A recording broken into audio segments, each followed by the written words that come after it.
welcome again to Wholesale Hotties. I'm your host, Sharon Lee Smith. I'm here with Dada Molinex, Monique Bell, Kate Gomes, and our special guest this evening, Christina Stevens. Hey, Christina, welcome to Wholesale Hotties, where the ladies of real estate are talking all things real estate.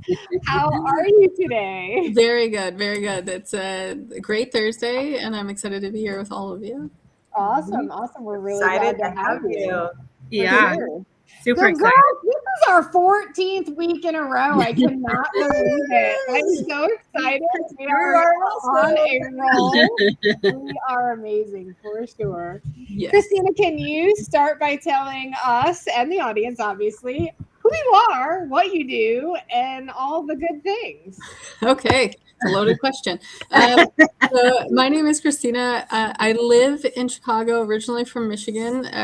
At this point, most of our real estate investment portfolio is actually in Michigan. And so we'll get into that later for sure. I have been a nurse for 20 years, and I took a leadership role in 2020. It burned me right the heck out, and that's actually how I started investing in real estate. And I just essentially have not looked. Oh, I heard. Sounds like a plane. Yeah, sorry about that. I was like, oh, this is that's what happens when you're live. At least it didn't crash. Nice. Okay. Yeah, I was waiting. I thought it was maybe one of those like fancy graphics, and there was just gonna like be an airplane that went across the screen in my backyard. But you might see a rocket launch. I am on the Space Coast, so that's amazing. I love it. Hi, Christina. Back to you. I was like, oh, it's not it's because often it's me that has all the sounds. But yeah, I'm so glad it was somebody else this time. I did just find my mute button though, in case that happens. Just in case. Very good. I love it. But yeah, so I just started investing in I say just, but in 2021. My wife and I both listened to Rich Dad Poor Dad, free on YouTube. I'm happy to send anybody the link that wants it, because most people are like, oh, I have to buy an Audible credit or something like that. No, literally can listen to it for free on YouTube. And I have you don't need to buy it. What'd you say? He's made enough money on the book. We don't need to buy it anymore. There it is. Yeah. But he talks about a one-legged table being one stream of income, or if you think of like a four-legged table, 4 streams of income, if you knock the one leg out, the table still stands. And literally I went from since I was 22 years old, I've had one stream of income, because that's just what I was taught. One nurse or nurse and one job, all of that. And I was like, okay, cool. Yeah, I got to get 4 streams of income. Like, how do I do that? I'm not sure, but I'm going to figure it out, And now between my wife and I, we have 14 streams of income. Holy smokes. Wow, that's amazing. So can you name them all off the top of your head? Go. Oh gosh. So we count each property as its own stream of income because they're all doing great, right? So I'm very proud of that. We have 10. And then my wife has a Pilates business. She also has Moon and Stars Journals, a paper products business. I do healthcare IT consulting, so that's one of them. And then she also works for a Pilates studio in Michigan outside of her own business. Yeah. Wow. Nice. Goodness. Yes. Awesome. Yep. You guys are busy. Yeah. Yes. We don't idle. I'm probably speaking for all of us. None of us probably idle very well, right?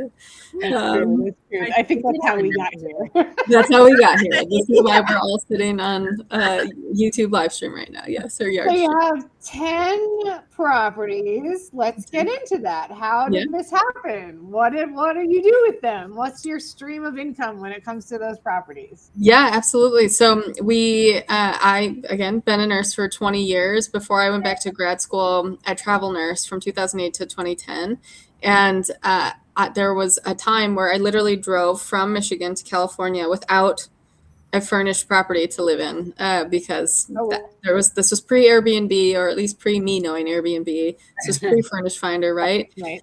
So I went out, stayed in a hotel, and literally just drove around until I could find a property, apartment complex that had any kind of furnished housing. So very stressful. And so when we decided to invest in real estate, midterm just seemed to be the right answer. It's something I already could identify with because I needed it. And it gives me an opportunity to, well, the vision was to house traveling healthcare. I will tell you, 3 years in this business, we've had one nurse for 1 month in 3 years. Everybody else has been something completely different.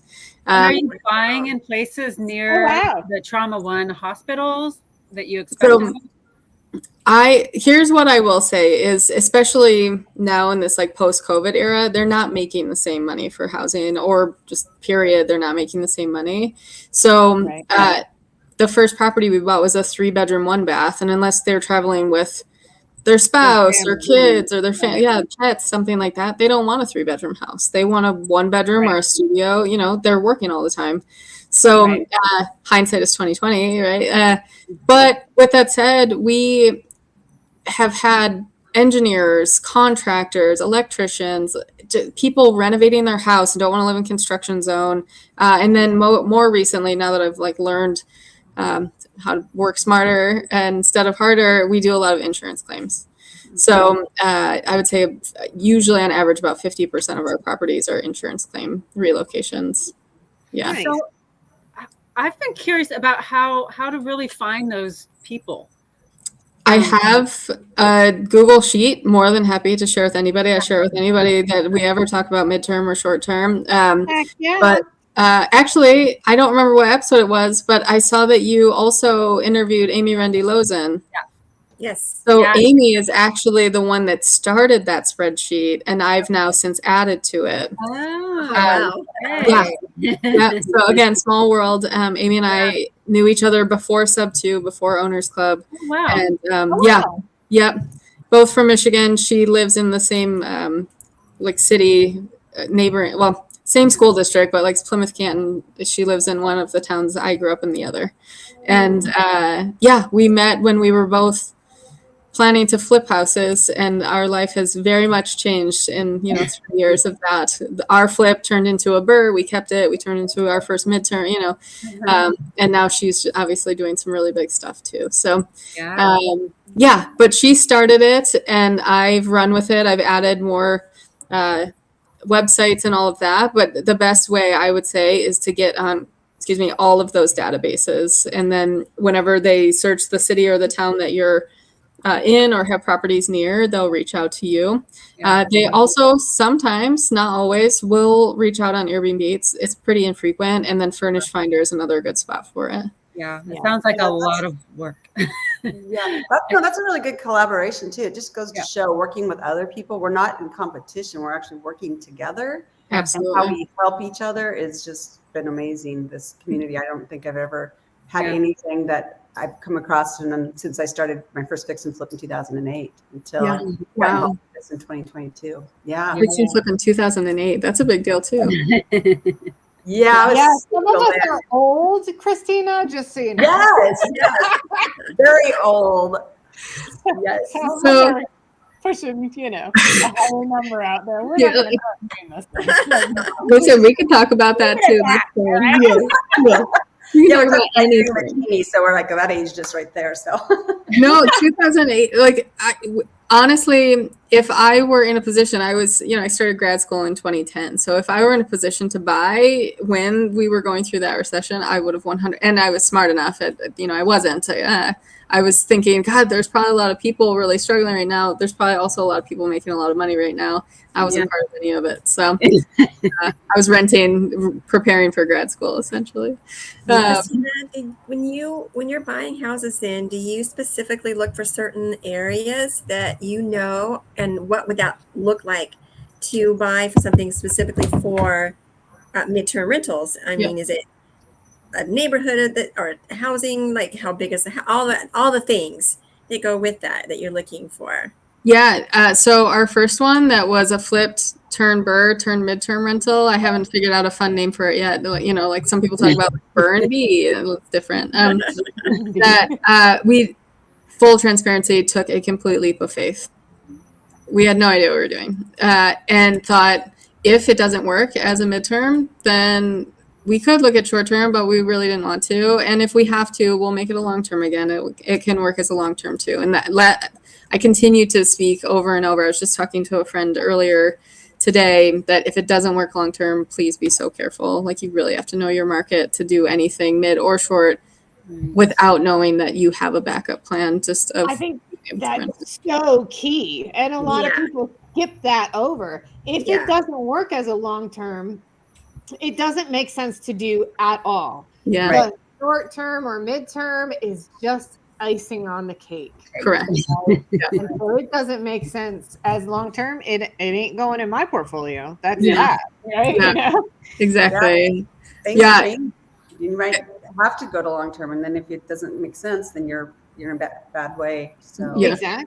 I have that. Well, I mean, even just as you said earlier, Christina, about the housing, what nurses are being paid now for housing and stuff has changed in just 2 years or so. 2 years since COVID, you know. Yeah. So even that alone is just not reliable anymore. Yeah, I mean, really staying nimble is so important, because it really, anything could change, you know. And so then with that property, we just took a leap of faith. Our other property, we honestly planned to make that a long term. We thought it's a like B- C+ neighborhood. This is gonna be a perfect long term, and our cash on cash return as a long term was 22%. So grand slam by all sense of the words, right? Yeah, and we hired a property manager. This is when I was still in my leadership role and working a lot. So hired a property manager. They did absolutely nothing for us. We made no money for our first year. So again, like, we're not just going to talk about our successes, right? We're also going to talk about some of our tough times. We've literally made $0 on the house for the first year because of a bad property manager. So another takeaway, please vet property managers. Please make sure you're hiring well, because they will make or break you, really, honestly. How did you find that one that didn't work out? Like, what made you go? This is one of those, and I think that probably all of us have some type of experience in this, but he was the one all over social media. I'm amazing. Look at all this. I do that. Success. Yeah. And it was, and I went, he had an in-person thing. I went to it. He spoke at some local RIA events. So I was like, oh, he's well-known. Yeah. Nope. The guy is talking to manage real estate. Exactly. What would you do to, maybe the top 3 things they should ask or look at when they are looking for a property manager that might help them? Good question. Great question. So I would start with, tell me what your property management team and portfolio looks like. Are you able to handle the amount of properties that you currently have? Are you hiring? Are you, like, what does that look like? Are you able to retain staff? I feel like that's property management is tough, right? And so if you can't retain staff, and then now my property is going without because you can't find property managers, this is a problem. What is the worst thing that you've been through, and how did your team handle it? Who is the person, if I have a problem, who's my direct contact? Because, he was the face. He wasn't necessarily the guy behind the scenes. And also, how long have you been in business? Can you send me some references of people that you do property management for? Because now, of course, right, hindsight, there is an entire group of, I think last time I looked, 1,200 people that all have had some kind of experience, either as a tenant or as a landlord with that property management group. Oh, wow. Do they have Google It's like reviews? a whole interview, like you're interviewing people for a job or something. Right. Right. I love that. Yeah. That's actually a good question. I've not looked to see what his Google reviews are. I should. And maybe also leave something. Definitely. But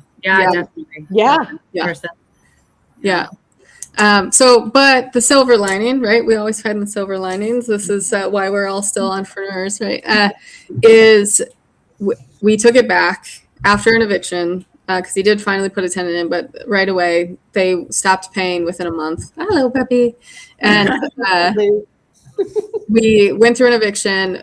The second that the eviction was through, we fired them, and then decided to furnish that one too, and thought, we're going to take a leap of faith. It works beautifully as a long term, so it's just going to crush it midterm. And within 4 days, we had a what turned out to be almost 15-month corporate contract Nice. with an international company. Yeah.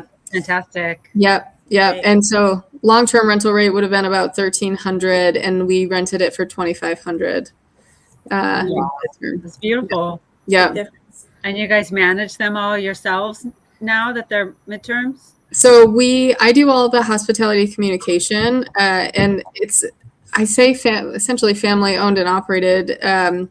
My stepdad helps a lot with the maintenance stuff, and he'll go around and change all the Ring camera batteries, the electronic door lock batteries, and so I just pay him a monthly stipend essentially to do all of that. And then if he ever has to do anything bigger than just the maintenance stuff, then I take care of him. My cousin owns a house cleaning business, so she takes care of all of our turns. And then when we were scaling the business last year, my wife initially did the first property of last year. We had the 2 properties that, were stabilized and just doing really well. And then when we took the 3rd property in January of last year, she designed, and then we both installed that one. And, she's also a professional dancer and has her own journal planner business and her Pilates business, and she still works W2, all that. So finally she was like, this is your dream. So, please have fun. Here and look cute. You handle this. Yeah. It was like, no, this is for you. And I love that you love it. I don't love it as much as you. So I actually hired my best friend since 3rd grade to do all of our design and install. Oh, nice. Wow. I think that's the number one thing that I am terrible at is design, interior design, matching all the things and whatever. It took me 8 months to furnish one house. That's All right, we're gonna put her in the spotlight, and we're gonna talk about this because holy man, wow, 8 months. Yeah. There it is. Okay, Kate. Down there, please. What are you doing? Kate, what you do is you list it, and you see that it books the next weekend, and you've got a week to fill it. Jim and I did a 4-bedroom, 2-bath like that. I'm like, I'm just going to test it and see how it would do for Airbnb. And it booked. And we're like, okay, Let's I got go. all Aaron's furniture, at least some of the furniture. We bought stuff off of Craigslist and what's that? Oh my The God. apps. Marketplace, yeah. Marketplace, all that. Jim had So picky. I would buy or order 3 sets of sheets from Amazon and then return 2 of them, or maybe return 3 and then go to a different store and buy another one. Oh my God. You put the pressure on yourself, and you don't have a choice. You just do I'm it. hiring somebody if I ever do it again. Well, my best friend's amazing. I'll send you some of the links of our properties. She does such And a I good could job. hire you to manage my properties as well. Perfect. Done.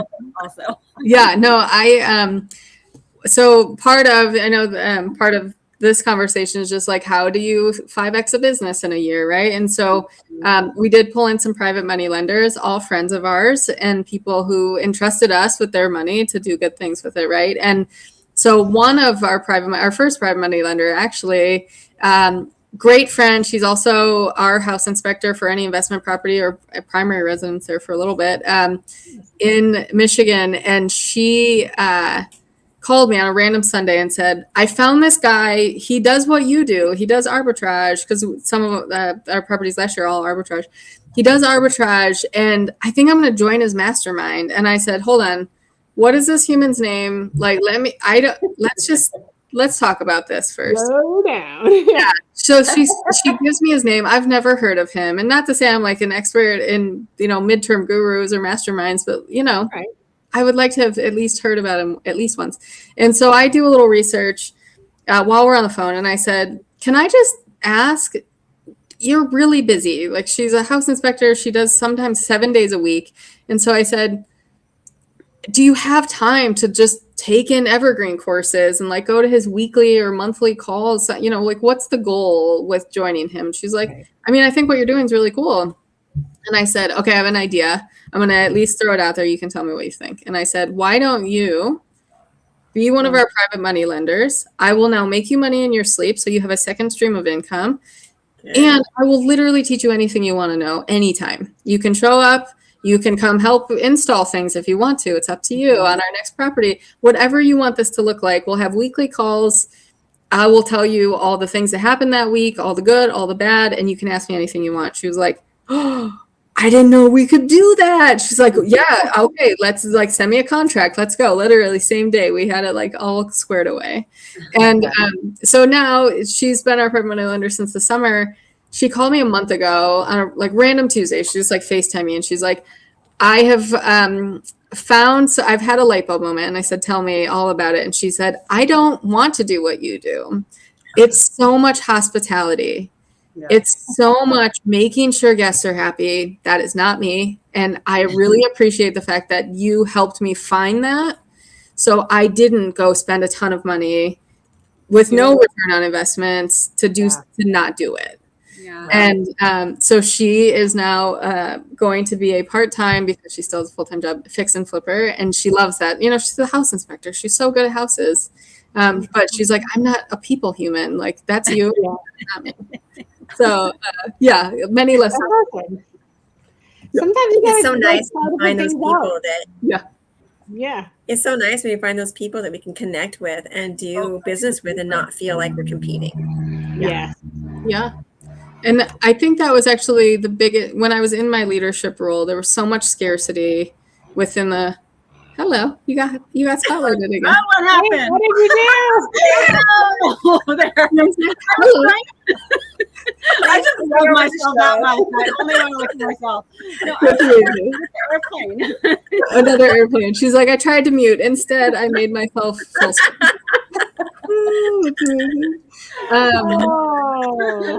There you go. There it is. Sharon, come on now. That's I like that better.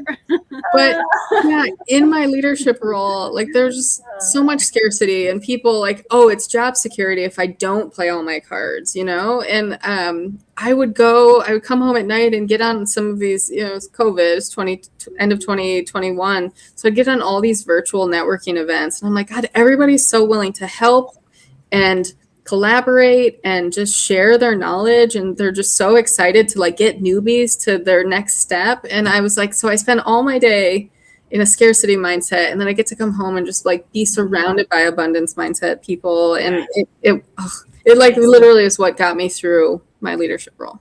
I bet. Nice. Yeah, that's phenomenal. That's good to hear. Yeah, for sure. I think that we're all in that same space. Like we want to continue to just like help people and inspire and empower, and especially women. That's a big deal to me for sure. Absolutely, for sure. Yeah. So how'd you get from your first couple to 10? Again, not everything is not rainbows and butterflies. So we had the 2 stabilized. Everything was good after the eviction, you know, all of that with the property manager. And then in 2023, I had been learning about self-storage since 2021. I joined a mastermind for self-storage. That's a whole other ball game. So I promise it's a full circle moment. Okay, so 2023, we had the 2 properties. They're stabilized. We're happy about it. And then I thought, okay, I'm going to like blinders on self-storage. So had a partner from my mastermind. We underwrote 160 storage facilities. We put offers on quite a few of them, had a few under LOI, a few under contract. And of course, you know, as Pace says, buyers are liars, sellers are worse. We'd get actual financials or taxes or whatever, and it was all lies.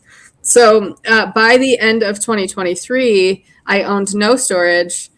All I had were my limited partnerships in multifamily, my 2 houses, and thought like, I have nothing to show for this year, and I kind of hate it, you know, like I was hoping for some like wins. I was really hoping to like get to a bigger, better place by the end of the year. So when that didn't happen, I sat back, reflected on, well, what am I doing well, and what could potentially I do better at? And I thought, I'm going to scale my midterm business. So yeah, we went from 2 at the end of 2023 to 10 by October of 2024. And like through arbitrage model. And then in October, I'm co-hosting one here in Chicago. Everything else is in Michigan. And it like, you know, having to take something that was a hobby into an actual business, getting on a property management system, setting up all of my like scope of works, all of my triggers and templates to make sure I wasn't personally writing every single message, check-in instructions, checkout instructions. Prior to that, it was a hobby job and I was doing all of that manually. Yeah. So getting on Hostfully, setting up all of that stuff and automating as much as I could. And then even with working with my stepdad and my cousin and then my best friend for install and design, just having those lines of communication for all of us to make sure that we all felt supported and connected and that we were all on the same path, you know, like casting the wide vision and having people buy into it was a big deal. And it worked, thankfully. But taking something that really truly was such a manual process for me, but I loved it. I owned 2 properties, to then be like, I can't do this for 10 properties. There's no way, there's no possibility of me being able to still do anything outside of run this business if I don't set myself up for success. So yeah, that was a huge pivot and mindset shift for me in 2024. So great that you were able to. Mindset is everything. Yeah, that you were able Christina, to reflect and when you're setting up those automatic pieces, can you share some of the programs or the apps or the automatic pieces that you used that really benefited you to grow and to be able to scale the way that you are? Yeah. So wait, while you do that, can you explain to the audience what arbitrage means? I yes. didn't pick up on that one. That is a very, yes. So with arbitrage, those are corporate leases. So I don't own those. I didn't buy that real estate. I partnered with initially a larger property management group. And then also once I had a little bit of clout in the large property management group scene, then I started going to homeowners and doing arbitrage with actual people just versus big companies that understand corporate housing. And pitch them to say, I have a supply and demand issue. I started this business thinking I would house only traveling healthcare, mostly travel nurses, some travel physicians. And when it came down to it, that was not true. But these are the clients and the guests that I'm getting. I have this 14-month corporate lease on one of my properties. The other one, we've had all of these amazing engineers and all of that working in our local companies, keeping all of the business locally going. And I cannot come up with enough capital to buy enough real estate to continue to scale this business. But I do really want to help these people have furnished, comfortable housing while they're in town. And it worked, thankfully. So you talking about just giving yourself a deadline of like, put it on Airbnb and then get it booked and crap, now I have a week to furnish something. I literally did exactly that to myself. I had people in one of the properties we own. They were supposed to leave. Mom ended up having to stay in the hospital for a little bit longer, and that's why they were in town. And I had new guests moving in. And so I turned to my wife the week of Christmas and said, can I try to pitch this and can we design a furnished property in 9 days? And she looked at me like I was crazy. Because at this point I didn't even have a little bit of crazy. It's all good. A little bit of crazy. But like at that point, literally I had made no calls for arbitrage. I had no properties in mind and just was like, yeah, let's try it. And I was able to get a property, pitch it, get an accepted everything, get a lease, and have it furnished in 11 days. Not 9, but 11. Yeah.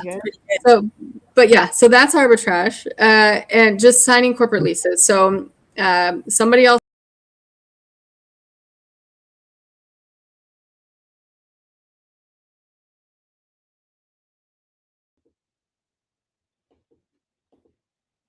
I don't know what happened, but we're going to get this back on. Hold on. Oh, that was odd. I don't know what happened. I am. We're coming on back one at a time. Slowly but surely. There it is. That was weird. I don't know what happened. Kate dropped off.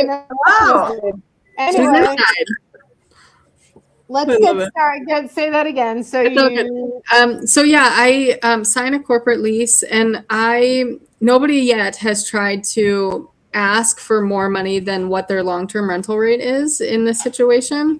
And if they ever do, fight it, because you are managing more active hospitality because you're doing 30 plus day stays on top of you're handling everything. Even if there is something, you know, with these bigger property management groups, like if the furnace went out, that's on them, not me. But I'm still going to get that initial call, and I'm going to have to go move them into a hotel if it's the middle of winter, things like that, right? So like you are doing a very active role in this. Right. So hold them to the long-term rental rate, which is what we've done. And then as far as pricing goes, obviously every place is a little bit different, but kind of the metric that we ran with is for midterms, we would be at 2x what the long-term rental rate is. And 2x, not including just either our mortgage or the rent, but also utilities and Wi-Fi. So like our first arbitrage rent was $1,750. You add Wi-Fi's utility, and then, you know, paying all of my people, my cleaners, my property manager, all of that. So we work it out to worst case scenario about $2,000 a month, and we're renting those for $4,000. So, and staying occupied. Like I actually had a turn yesterday, same day. Some family moved out, and then new people moved in the same day. So yeah, that's arbitrage, is signing corporate leases with property management groups or homeowners, and then you paid them the long-term rental rate. Also, we get, in addition to the properties that we own and having just regular insurance on the house, we also have a specialized insurance through Proper. It is expensive, somewhere usually between $100 and like $140 per property per month, but there's so much protection, including bed bugs and things that normal insurance doesn't cover. So that has been good. Yeah, that it's just peace of mind. The numbers work, and it's better to just have that peace of mind. And then yeah, I forgot where we started, just because we went back to like what is arbitrage before we Monique, sorry, question. Monique, what was your question, Monique? Yeah, I was asking about the what types of programs or apps or things that you use that you set up for automatic, so you're not manually running around doing everything on your own. Yeah, absolutely. And Team. and with my team, right? So I cannot just do anything half-assed. Sorry, I hope I can swear. Right. Like even Steph and I were gonna go camping, and I wanted to buy the best tent. This was years ago. Okay, I spent like 3 weeks researching tents before I finally like bit the bullet. Right. So like when you think about now, I'm trying to like pick properties to, you know, arbitrage. Yeah. So when I went to what property management system I wanted to use, I went, you know, there's a few midterm rental experts, right? Jesse Vasquez is one of them. Vivian Yip is another. I first went to see what they're using. And then Vivian Yip at that point was really, really like owner-res. So I did their 14-day trial. I'll tell you, I didn't like it. I actually hated it. It looks almost like the MS-DOS version of property management system, if you ask me. With that said, it does have a lot of features, and if you can get past just like the look of it, I do think it's a good system. But ultimately, I went and watched a bunch of free demos from each of the property management system companies I was considering. Guesty, Hostaway, Hostfully were my top three. I did choose Hostfully. I've been with them now for a year. I actually really, really like them. They have Monday through Friday office hours every single day. I have a customer success customer success manager. She reaches out every 2 weeks just to make sure everything's good. My first 60 days, I had a person that helped me set up all of my automated templates and triggers. And some of it is, you know, if the pre-arrival form and the rental conditions are signed by 14 days before they move in, then this thing goes out. And if it's not, then it doesn't go out, and it sends them a thing. Please send out, or please fill out your pre-arrival form, or please fill out your rental. So they really, truly held my hand, walked me through getting all of that set up. And it's actually different. There's like 16 sites that it integrates with, and Airbnb, VRBO, and Booking.com work differently than everything else. And so we actually had to set up rules or triggers 2 times, because the 13 had to be under one complex condition trigger, and then the 3 Airbnb, VRBO, and Booking had to be set up at completely separate. So I would have never known that. I would have had to watch a ton of videos, and instead I just had somebody there doing it for me or doing it with me, depending on if I'd said I would like to not have you do all of it, because if I ever run into a pickle, I would like to know how to do it. So yeah. Yeah. And I really, truly would say, you know, when we only had the 2 properties, it was fine that I was doing a lot of manual. And on Airbnb, you know, you can set up some automated things. It's nowhere near as complex or comprehensive, though. And the second I finally thought, if I'm turning this into a real business, I need to look like a better business and have a direct booking site and all of that. That was the biggest game changer for us. And that one was called Hostly? Hostfully. HOSTFULLY. Okay. Right. Hostfully. Yeah. Thank you. Yeah. Now, is that that's where you great. communicate with your team also, or just your property management team? So you can actually set up different, they call them agents or agencies. So they can see when people book, when people move in, you can set it up to give them as much or as little access as you want to. So it's my cousin and my stepdad, so they have full access to everything. And so my stepdad actually sometimes will read people trying to book their messages before I see it. Like, hey, did you see this? Like, excuse me, I got this. Like, this is my part. You have your part. I'll do my part. Or if somebody has a problem, if somebody, we had a smoke detector that the battery ended up bleeding some battery acid. They tried to clean it out really well and like put a new battery in, and 2 days later it was beeping again. And they're like, hey, we tried to fix it. It didn't really work. And he saw that the same time I did. And he's like, I'm going to go over there this afternoon. Don't worry. I'll reach out to him. So it has been such a game changer. Just now I don't have to be the bottleneck, that they can see when people are moving in, when people are moving out. My cousin, my house cleaner, can handle everything on her end without me having to say, hey, people are moving out in 5 days or tomorrow or whatever it is. And she can just set her schedule up appropriately because she has access to the full calendar. So you don't use Slack, or you don't use like Monday.com or anything. You strictly use this property management for all that communication. I don't use Slack. I was going to say, I guess appropriately so, we just text each other if we need to. And the other thing, and I think that this is a big call out, so if you're taking notes, I now have my cousin take a video of the entire property and making sure she gets all the floors, all the walls, because if you ever did have to go, if you ever did have to go and put a claim in, that if you didn't have right before that guest moved in's condition of the property, sometimes they won't cover things. And so make sure, yep.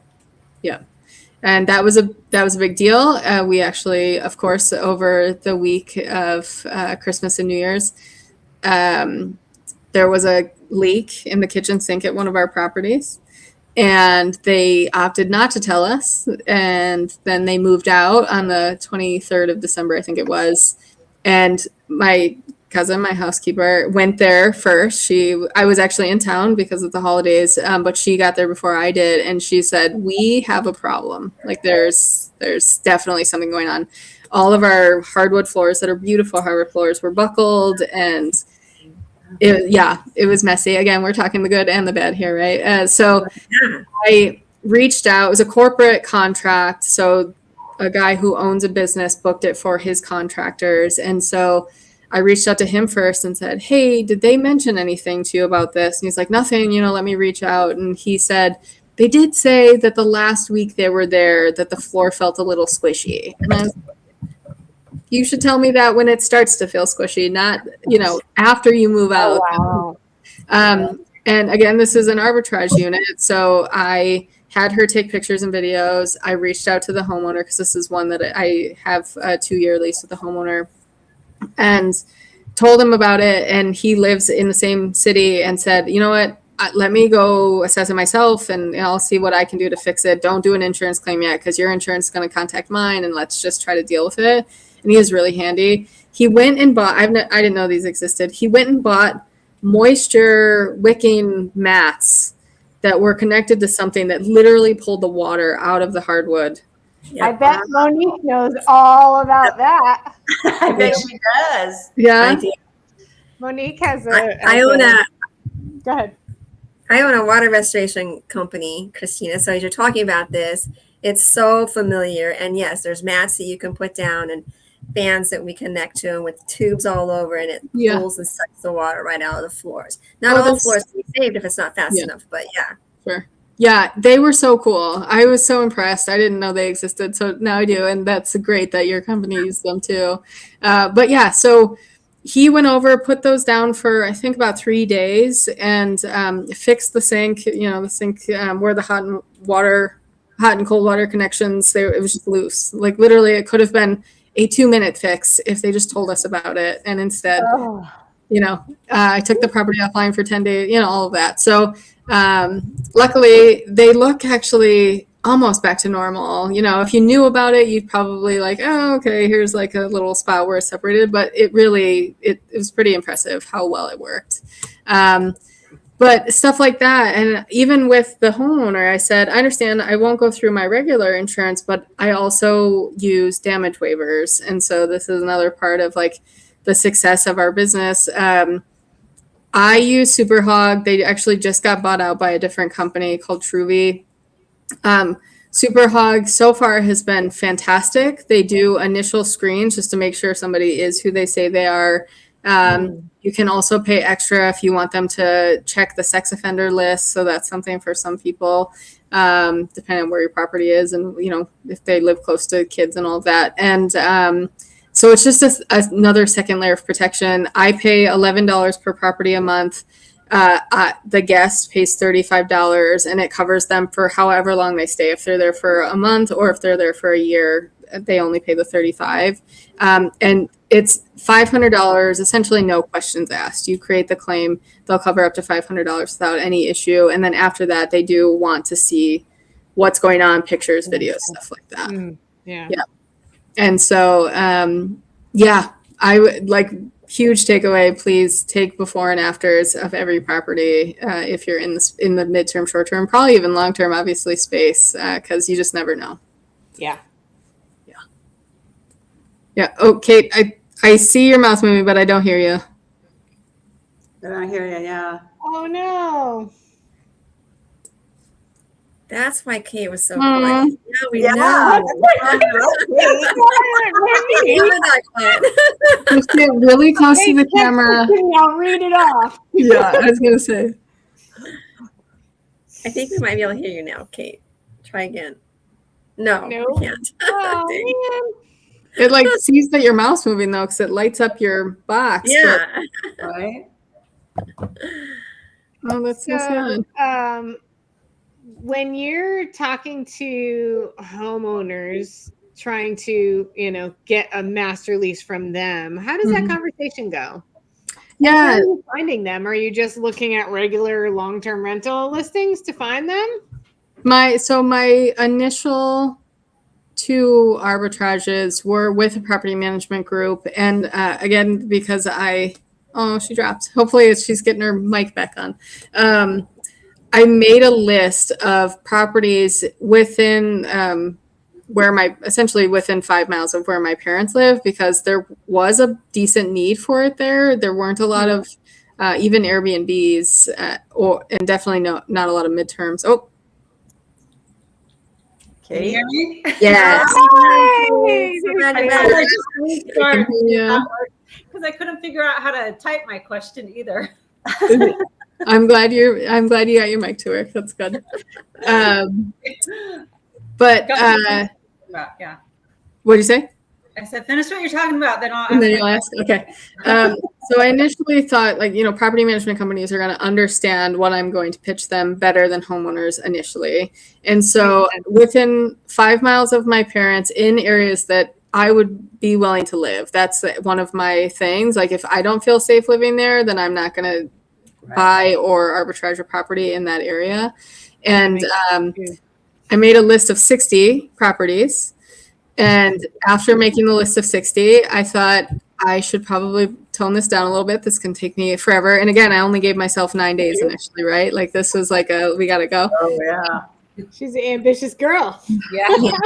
So the thing I did is both the properties we own are single family, 3-bed, 1-bath houses. And I thought, what can't I offer at my properties that would be nice amenities? So 24-hour gyms was one of them. And then seasonal outdoor pools. Again, they're in Michigan. So seasonal outdoor pool. And I took my list from 60 to 8 and then literally just called the 8. And my first 6 calls were no's and my last 2 were yeses. And it was that I've been a nurse for almost 20 years. I've travel nursed. I told them the story about moving from Michigan to California. And I said, that is why we started the business. And now I have a supply and demand issue. I'm getting way more inquiries than I can handle on things that I own. And I can't buy houses fast enough. I would love to be able to help these people. So I'd love to partner with you. Sign a corporate lease. I will take care of all the hospitality communication, furnish the property. If it needs anything, like we will more than happily fix it. Like we've replaced so many medicine cabinets because they're the almond colored from the 70s in some of these properties. Everything else is updated except the like very old medicine cabinets sometimes. So we just like rip them out and put new ones in ourselves, you know? And so they actually appreciate us because we're making their properties better too. And so, yeah, the first one worked. And now I have 4 properties in that same complex, actually. So, yeah, like, and we even got keys to the 4th one before I even signed a lease. Like, that's how much they trust us now. That's nice. Yeah. And they're trying to steal my stepdad from me to be. Of course. Yeah. He's like, I'm happily retired. I do for her because I love her. And, you know, so yeah, but that's how it started was just, you know, pitching exactly. I have a supply and demand issue. Service is my love language. I've been a nurse for all these years. And if I can help people find the housing that they need in the area, I'd really love to do that. Yeah. Christina, what are your thoughts on like a luxury type of property for midterm? And just so you know, I have a property right now that we're waffling with, and it is more on the high ends on a lake, lots of land around it, and everything's brand new in it. The market kind of did the shift thing, and so we're thinking we might want to do the midterm rental, but it's a pretty high end home. So do you find that kind of to be something that's really in demand or at all, or is it really hard to kind of rent those type of things, or are you even aware of that? Yeah, so I will tell you that the property that I co-host here in Chicago, new construction, I think they finished building it at end of 21 or beginning of 22. And it's 5 bedrooms, 3.5 baths, 4,000 square feet, 3 stories, huge backyard, you know, 2-car garage. And they like their primary bathroom toilet was $22,000. What? Like, yeah, it's got the lid opens when you walk up to it. There's a remote to it. There's bidet. Like it is the fanciest house I've ever seen in my life. Dude, you're taking it. Okay, never mind. Yeah. And I will tell you that I guess depending a lot on of other things that I would spend $2,200 on. I'm just saying. yeah, 22,000. Oh yeah. Crazy. Like, we spend $200 on toilets, so even $2,200 seems obnoxious, and then $22,000. So I will tell you that in that area, it's not downtown Chicago. It's like 15 minutes, maybe 12 minutes west of downtown. That for where the owner wants to be from a price point perspective, that like the people who have 3 1s or 2 1s renting for 1/3 of the price, they're definitely getting the business over what I'm getting at this point. So I guess depending on like what your holding costs are and what you're willing to rent it for, like if it makes sense, absolutely. But I would definitely do an evaluation of the market. Furnish Finder, just like searching as somebody who needs housing based on your bed bath count and the location. It's a good spot to start. You can also do furnishfinder.com/stats and search your city or town. Okay. And it'll tell you how many people have searched in the area and how many properties they are, what they what people are mostly renting those properties out for. So that's a really nice option.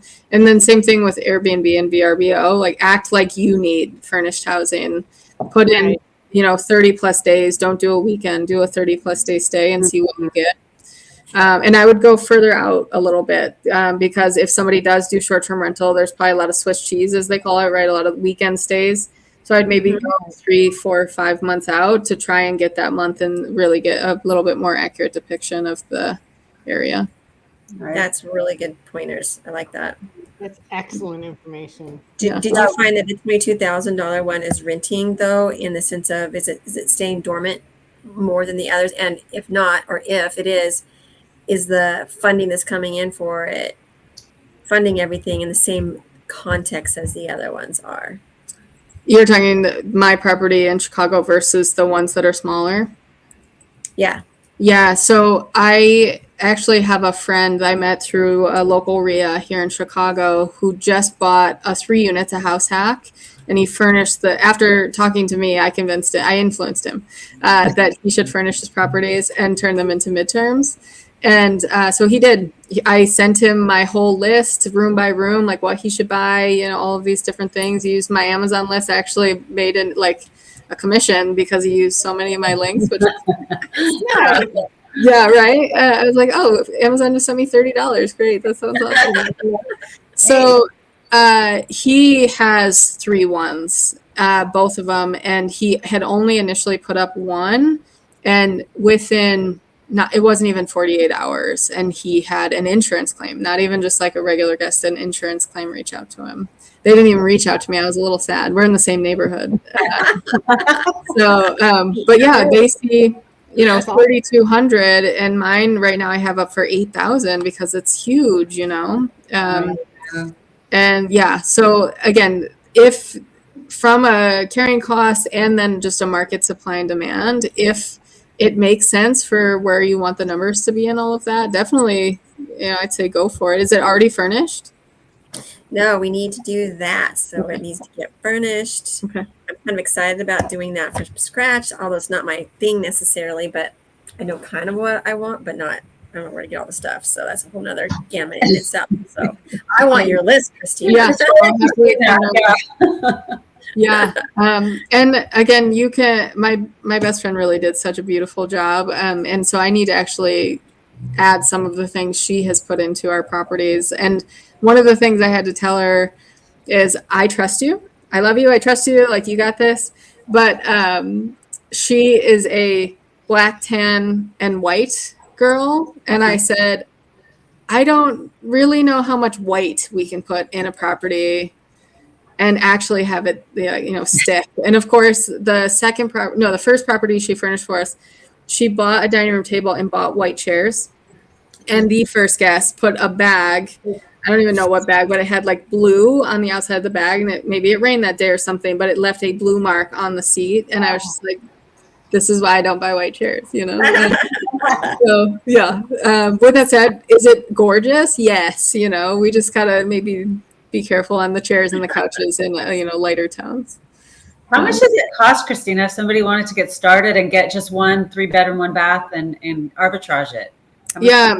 Or furnish it. Or furnish.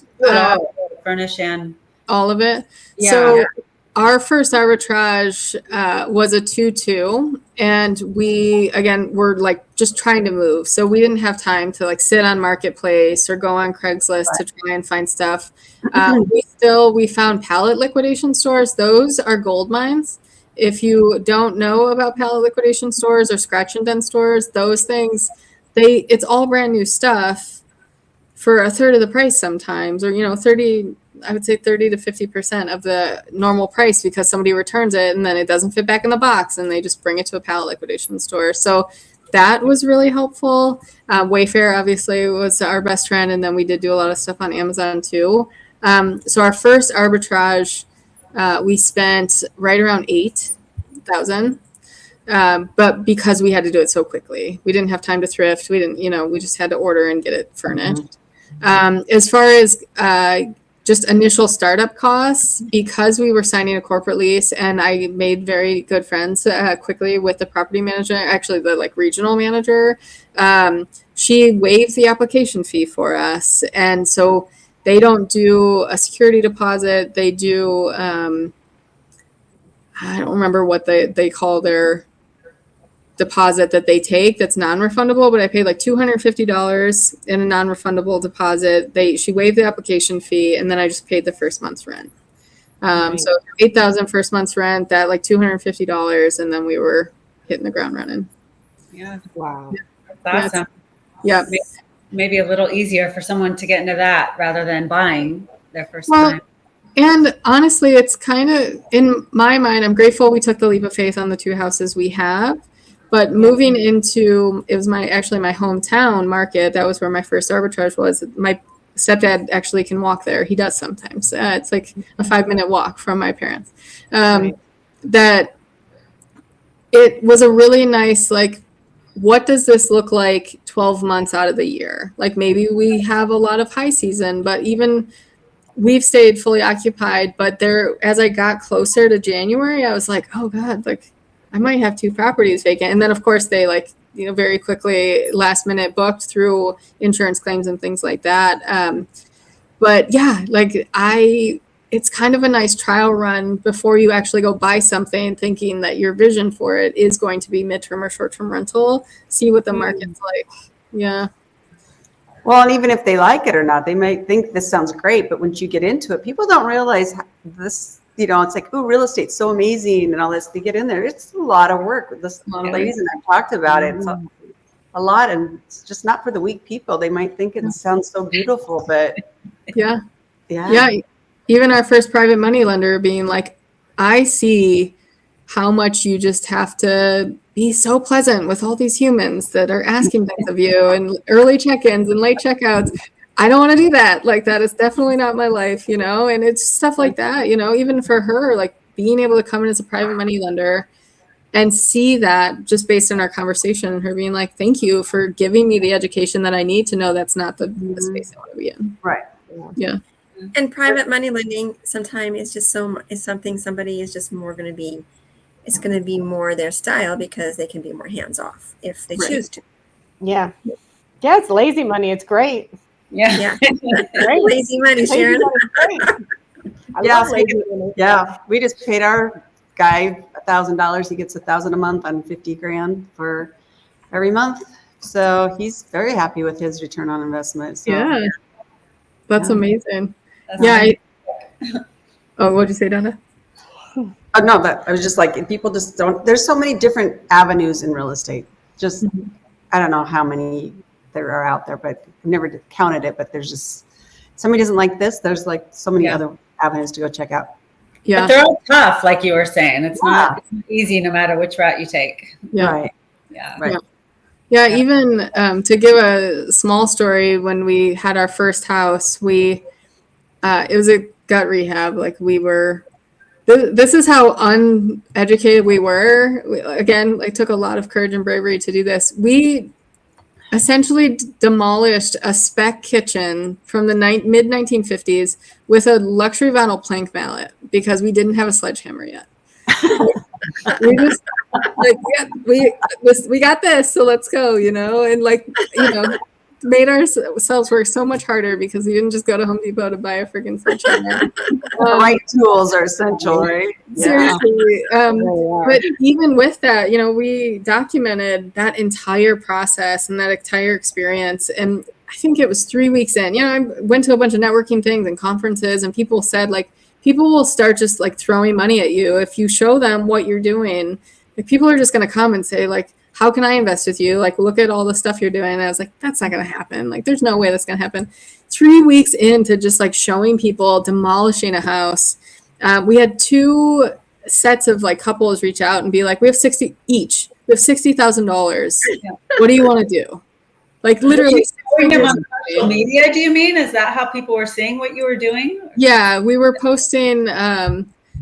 my wife is, an artist. And so I always say that she's my best content. So she started saying, as we started these videos, like flip date. And so literally that's how every video started. Like, let us show us this progress that we're making. And we would put songs to it and like time lapse and do all this stuff. And literally 3 weeks later of like people watching us demolish a kitchen, demolish a bathroom. We had, people come try to throw $120,000 at us. And at this point, we're like pouring our entire heart and soul into one house. I was like, I don't have time for a second property. Like, I don't, know. Now in hindsight, I should have put their money to work somewhere, but we're just so new. Right. Yeah. Christina, before we go tonight, can you give our audience any tips, hints, advice if they're just getting started and they want to do similar things to what you're doing, arbitrage and midterm rentals and that type of thing? Yeah, absolutely. Oh, what'd you say, Moni? And working with you, Christina. Oh, yeah. Thank you. And so in full honesty and transparency, like very humble beginnings, like raised by a single mom in low-income housing. I'm the first master's degree in my family, second bachelor's degree in my family. Now my baby cousins are, starting to go to college and do all of that kind of stuff. But I didn't have people talking to me about personal finance or how to invest or how to do anything but just work a 9 to 5. And my why, or the thing that like really pushed me over the edge to pivot was burnout, like corporate healthcare burnout. And I think that it's so important to understand why you are doing something. Like if you're choosing to go into an asset class, midterm rentals, short-term rentals, storage, whatever that looks like make sure it actually is something you want to do, because sometimes you have to just have the discipline. The motivation's not always there. The discipline has to be the driving force. And being burnt out is what did that thing for me. Like I got to a point where I literally too many times said, like, what if I never wanted to walk into a hospital again? Like I've done this for all these years and I love service and all of that. So part of my why in the midterm rental space is service to people still. And so it's still very fulfilling and something that I can do and give back still, but also allow it to afford me options in life and not make me do a job or a profession that doesn't really serve me or fit me anymore. So that's definitely one of my biggest takeaways is like, make sure what you're doing gives you a purpose or there's a bigger why to it. It can't always just be about making money. It also, I feel like there has to be a little bit more to it. Sometimes it's the community and like making those connections and like building with other people. But definitely like really sit down and like figure out why you want to do something and not always just have it be because I want to be a millionaire. Like that's not always a good enough reason. And if that is your reason and that wakes you up every day and makes you work from 5 to 10 p.m., good for you. Like, I'm very proud of you for that. So that's one of my big things. As far as connecting with me, I'm so grateful that they have this nice little thing at the bottom. But yeah, my YouTube is at the Christina Stevens. So is my Instagram.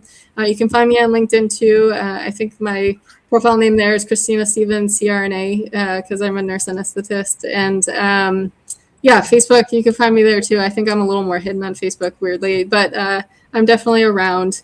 And if you do want links to corporate housing websites, how to furnish a property, I have all those things. So I'm more than happy to hand those out for free as well. Awesome. Thank you so much. Christina, this was such a great episode. I've really enjoyed. I was taking notes while you were talking. So I've really enjoyed having you on. Learn how to lie right here. I love it. I'm on my phone. I'm like trying to pretend I'm not texting, I swear. Can I do one more little plug, I guess? Sure. Yes, absolutely. I just last week got to go with Tori Dunlap, who has the podcast and book Financial Feminist, and she also started a community called Her First 100K. I got to go to her NASDAQ bell ringing ceremony last week, and I've already read her book, and she's so amazing at teaching specifically women about financial literacy and just education, inspiring empowerment, which obviously I care about a lot. So much that I've decided I'm going to reread the book. I'm actually listening to it this time, but I'm going to do a book club on it. And so if anybody wants to join a financial feminist book club, our first meeting is on the 11th, so next Tuesday night. And we're just going to do the intro and the first chapter because there's homework in it, and it's all of that. But just again to empower financial literacy, specifically in women, and yeah. So if anybody is interested, I'm definitely open to chatting with you about that too. What was her name, and what was the name of the book again? The book is Financial Feminist, Okay. and Tori Dunlap is the author. Awesome. So important, financial literacy, and they don't teach it in school. So yeah, right, not at all. Yeah. No, this has been great, ladies. Thank you for inviting me. This is so good. And I love all of your energies. Like everybody brings like a fun little energy. I really loved it. Yeah. Thanks for coming on. We really appreciate it. yes, thank you. Thank you. Good night, everyone. Good night. Bye. See you next